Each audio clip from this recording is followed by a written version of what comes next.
Alright y'all, this Valentine's Day storyline is layered, messy, and honestly a little confusing. Not because the internet is trying to piece together whether this was a grand romantic gesture or just another rumor that got out of control.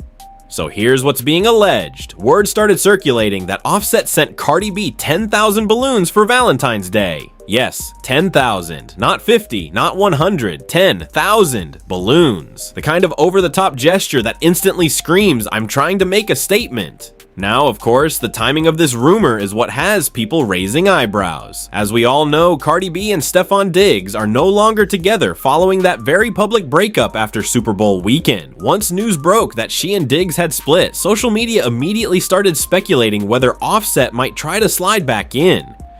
And then, boom, a video starts circulating showing a massive balloon delivery allegedly sent to Cardi. Now here's the first thing people noticed. Offset himself is not in the video. You don't see him handing over balloons. You don't see him standing there smiling. All you see is what appears to be a delivery situation involving an overwhelming number of red balloons. So technically, yes, it could have been something he arranged through a company. That's very possible, but there's no direct visual confirmation tying him to it. And that's where things get tricky, because let's not forget, Cardi has previously spoken very seriously about her issues with Offset. Months ago, she took to Spaces and vented publicly about feeling harassed. She said the situation had escalated to a point where she was genuinely afraid. That's not light talk. That's not playful shade. That's heavy. There were also reports and rumors floating that there may have been some type of restraining order situation involved, though details around that have never been fully confirmed in court records publicly. So when people started claiming Offset was sending massive romantic gestures, some fans immediately questioned whether that would even be legally or realistically possible given the history she described. On top of that, Offset has very visibly moved on. He's been spotted publicly with a new girlfriend since separating from Cardi. He hasn't exactly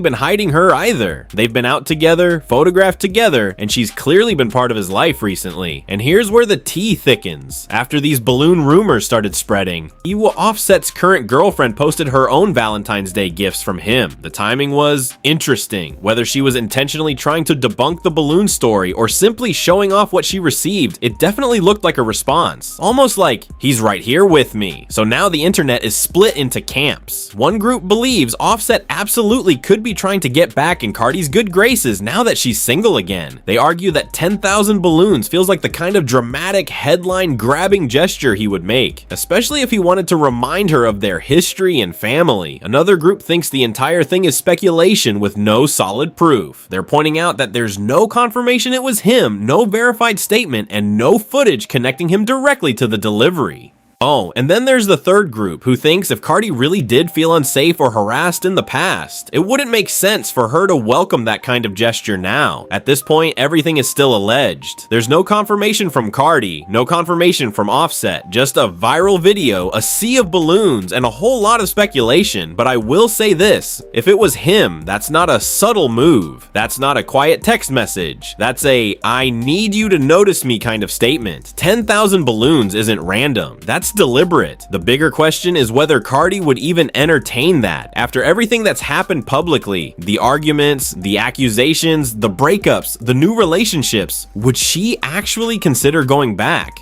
Or is this just the internet trying to write a reunion storyline that doesn't exist? And let's be real, sometimes Valentine's Day just amplifies everything. People read into gestures more than usual. Rumors spread faster. Every delivery becomes a headline. So now I'm curious, what do y'all think? Do you believe Offset sent those 10,000 balloons? Do you think he's trying to spin the block now that Cardi is single? Or do you think this is just another viral rumor that got out of control? Let me know in the comments, because this one definitely has the timeline talking. So moving on to the next video, because while the relationship rumors and Valentine's Day speculation have been taking over timelines, Cardi B is actually outside working, and not just working, but making history on her very first solo arena tour. And this isn't just any tour, this is her Little Miss Drama tour. Her first time headlining a full solo run on this level. No co-headliner, no shared billing, just her name on the marquee. That alone is a huge milestone. For years, people questioned whether she could carry an arena tour by herself, whether she had the catalog, whether she could sell the tickets. Well, the numbers are answering that. During the tour's third stop at Inglewood's iconic Kia Forum, the venue confirmed that Cardi became the first female rapper ever to sell out about that arena, and that's not a small venue. That's Los Angeles. That's a major market. That's legacy stage territory. The announcement came right before night 2, and you could tell Cardi was in full celebration mode. 1. The Little Miss Drama Tour was announced back in September in support of her sophomore album, Am I the Drama? And from the jump, people were watching closely. The tour officially kicked off on February 11th in Palm Desert, then moved to Las Vegas at T-Mobile Arena, and by the time she hit LA, the momentum was undeniable. Opening night was emotional. Cardi appeared visibly overwhelmed at one point, taking a moment to speak directly to the crowd. She told fans, "Don't let nobody take your happiness away," before launching into a performance of Girls Like You. It didn't feel scripted. It felt personal, almost like she was speaking to herself as much as she was speaking to the audience, especially considering everything she's been dealing with publicly. Then of course, because it's Cardi, there was also controversy. So at one point during the show, she joked, "If ICE come in here, we gonna jump they us."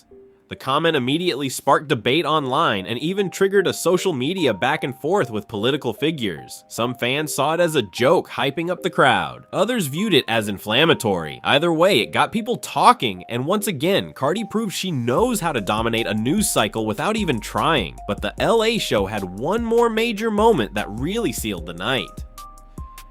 During her performance at the Kia Forum, Cardi surprised the audience by bringing out fellow rapper and her cousin, GloRilla. And not just for a quick wave or cameo. They performed their 2022 collaboration, Tomorrow 2, together, and the crowd absolutely lost it. The energy shifted instantly. Two southern rap powerhouses on one stage. The chemistry was natural. The crowd was rapping every word. It didn't feel forced. It felt like family. And moments like that are what turn a regular tour stop into a memory.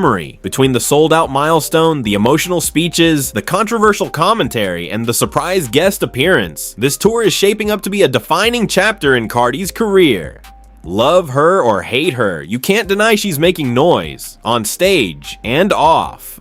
So now I want to hear from y'all. Do you think this tour proves the doubters wrong for good? How do you feel about her comments during the show? And what did you think about her bringing GloRilla out in LA? Let me know in the comments, and I'll catch y'all in the next video. So why did I just see a post come across my timeline that Offset bought Cardi B 10,000 balloons for Valentine's Day? Which is like really weird to me, because I will never understand a man dogging a woman out, and then the moment that she moves on, whether that's with another man or just for herself, here you come doing what you should have been doing while you were in the relationship. I'm so confused. But again, I don't know how true this is. It may be AI, or it may just be all a lie, or it might be true. But it came across my timeline, so I thought I'd hit you guys with it too. Let me know what you think, if this is true. Baby, thank you, thank you, thank you. You know when to go back home. You know Cardi is your person. At the end of the day, Cardi B had an oops baby, but now it will be your baby. And you just ready to put your family back together. Stefan, you fucked up. Offset, slide on back in. Cardi already knows she wanted to go back home, but what she did, she wanted to just mess with Stefan. She didn't mean to have a baby, but now that the baby's here, happy Valentine's Day. Offset is back, and he's going home.